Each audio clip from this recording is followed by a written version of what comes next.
नमस्कार। तो आपण मैंने समझते जानते जे आमर अधिकार को किपर भावे बीएमसी सब आमको शोषण कर आसुची तार प्रतिवाद जो महाधारणा दी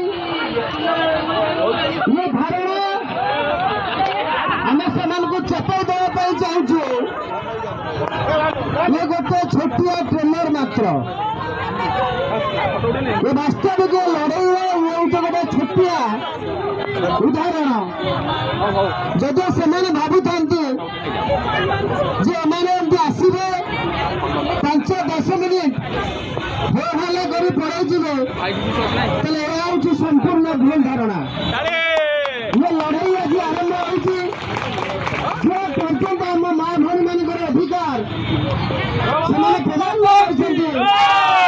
ये लड़ाई बीएमसी ऑफिस सामने आरंभ हुई।